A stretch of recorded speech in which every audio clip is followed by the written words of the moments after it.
Hi, I'm Tony Crimlisk, trying out a new location. Cockles and Mussels is probably a song of Irish origin, traditional possibly, but it was published in Boston, Massachusetts in the USA in 1875 and was taken over by students. It was also published by Francis Brothers and Day in London in 1884 as a work written and composed by James Yorkston of Edinburgh, with music arranged by Edmund Foreman. The London edition states that it was reprinted by permission of Cola of Edinburgh, implying that the first edition was in Scotland, but according to Wikipedia, no copies have ever been found.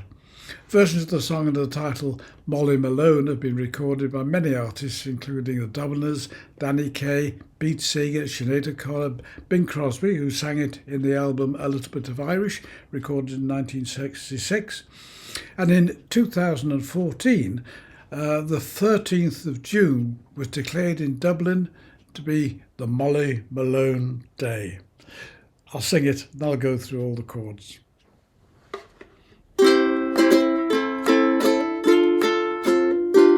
In Dublin's fair city, where the girls are so pretty, I first met me eyes on sweet Molly Malone, as she wheeled her wheelbarrow through streets broad and narrow, crying cockles and mussels, alive, alive, oh, alive, alive, oh, alive, alive, oh, crying cockles and mussels, alive, alive, oh.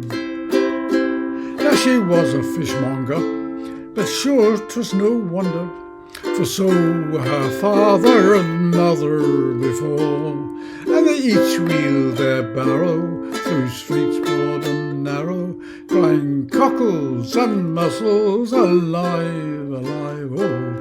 Oh, she died of a fever, no one could save her, and that was the end of sweet Molly Malone. But her ghost was narrow, broad and narrow,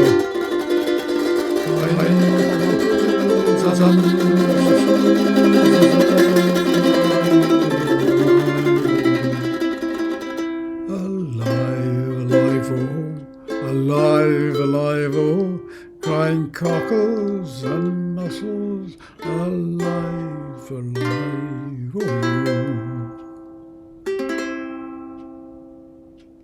Well, the chords of this song are pretty straightforward. It's a very well-known pattern, 1-6-2-5. The song's in the key of C, so the first chord is obviously a C chord. Then the sixth chord is an A minor. A is 6 notes above C. With the second finger, that converts to, keep that finger down and convert it to a D minor chord, which is called 2. Then 5 notes above C is a G, and we're making it a G7. And there's also an F chord. F and A minor are slightly similar because they've got 2 notes in common. An A minor chord is an A, C, E, and an F chord is an F, A, C. So that gives this pattern.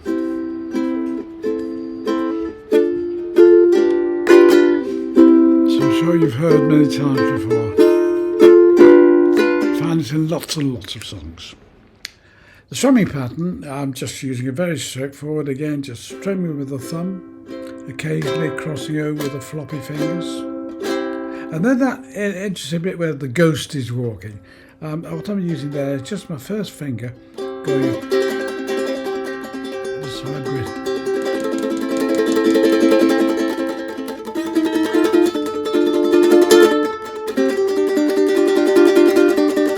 Sort of ghostly effect. You don't have to do that, but it adds to the atmosphere.